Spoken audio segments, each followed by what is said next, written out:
Bonjour à tous, ravi de vous retrouver comme tous les samedis ou presque pour les news moto de la semaine. Vous allez le voir, qui s'est avérée très intéressante.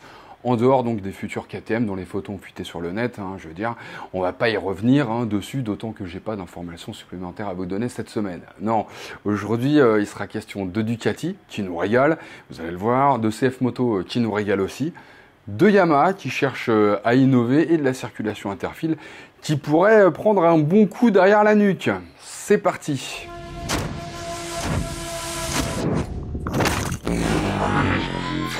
Et on commence par la CF Moto 675 SRR Aspar Edition. Oui, mesdames et mesdames, vous ne rêvez pas. Il faut dire que c'est pas comme si je vous avais pas prévenu que le constructeur chinois bossait dessus. Elle est maintenant officiellement présentée, on va dire.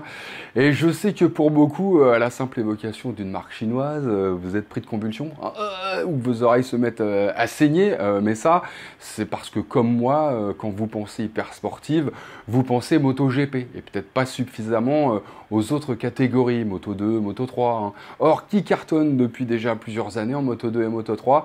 Eh bien, entre autres, CF Moto. Et là, vous allez me dire, Rico, les Moto 3, c'est des KTM rebadgés. Et les Moto 2, c'est des bécanes équipées de 3 cylindres de 7,65 cm3 signés Triumph. Ouais, quelque part, si CF Moto présente une super sportive pourvue d'un 3 cylindres de 6,75 cm3, permettez-moi juste de penser que c'est pas un hasard, d'autant qu'elle est aux couleurs du team Aspar, donc sponsorisé par CF Moto. Et quand je dis sponsorisé, c'est apparemment plutôt un euphémisme. On serait plutôt sur un gros partenariat des familles avec échange de bons procédés pour permettre à CF Moto de développer des motos destinées au grand public. Grâce à CF Moto. Pour commencer.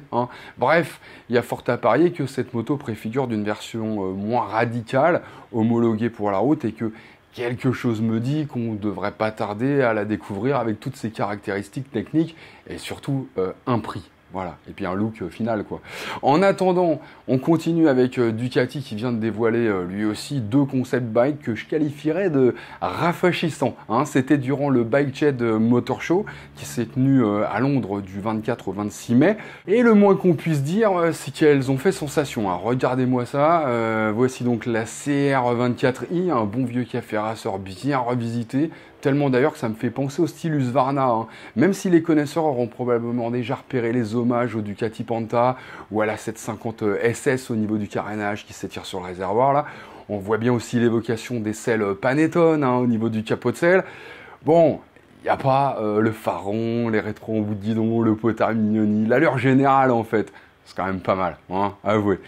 Et alors, que dire de la RR24i? Alors là, perso, j'adore. C'est mon petit côté Walking Dead, je crois. Ah ouais, là, le Scrambler avec ses gros pneus à crampons, là, des Pirelli Scorpion Rally STR, en fait. Mais je trouve qu'ils font massif, là. Je sais pas pourquoi. Allez savoir. Alors, en fait, si vous regardez bien, il y a pratiquement que ça qui diffère d'un Scrambler actuel. Alors oui, il y a le X noir là sur le phare, mais c'est surtout les pneus et puis le fait qu'ils aient retiré les protections de réservoir qui lui donne un look plus fin du monde, si vous voulez. Walking Dead, quoi. Voilà. Bon, là encore, je serais pas surpris de les voir débarquer comme ça, là, ou presque, prochainement au catalogue. Ah, et puis alors, si vous voulez plus qu'un Scrambler Ducati, si vous trouvez que c'est pas assez velu, quoi, Ducati vous propose la version ultime de son Street Fighter V4S, le Street Fighter V4S Supreme. Une collaboration avec la marque Supreme. Donc, alors pour ceux qui connaissent pas, sachez que Supreme, c'est une marque de fringues streetwear new-yorkaise, qui date déjà quelques années, mais qui est hyper sélective. Alors elle a fait des collabs avec des grosses marques, genre Vuitton par exemple, vous voyez le genre. Bon, et bien là c'est donc avec Ducati qu'elle a collaboré pour faire de ce Street Fighter V4S une sorte d'icône de la mode. Voilà.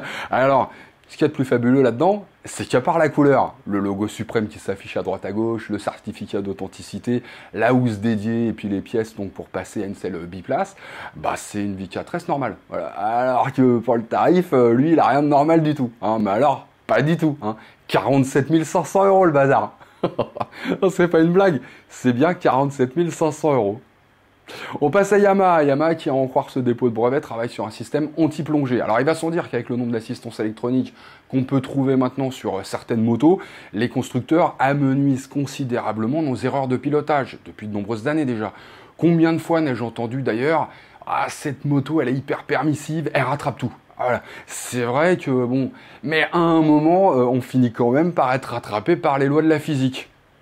Voilà, il y a une chose qui est très difficile à gérer notamment et qui est pourtant essentielle à un certain niveau de performance, c'est la plongée et le squat. En gros, c'est réduire au maximum la compression de la fourche au freinage et le tassement de la suspension arrière lors des accélérations.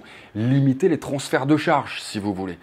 Et pour autant, assurer un maximum de confort. Sinon, donc, il suffirait de remplacer la suspension par des barres de fer. La barre de fer, tu vois.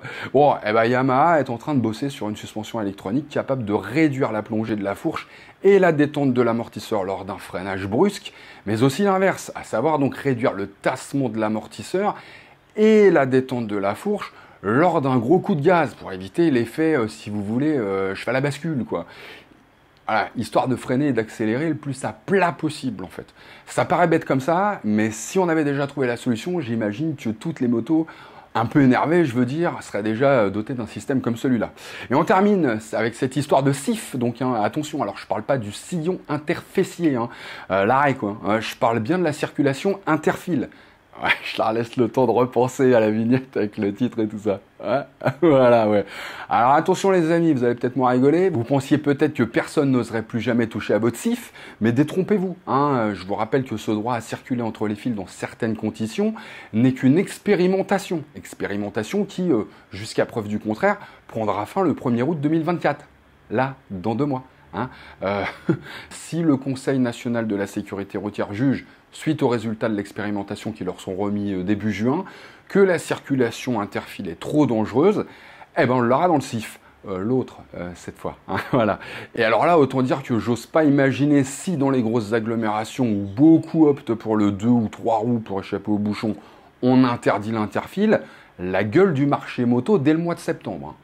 À mon avis, les concessionnaires ne s'en remettront pas. Je vous le dis tout de suite. Ah bah non.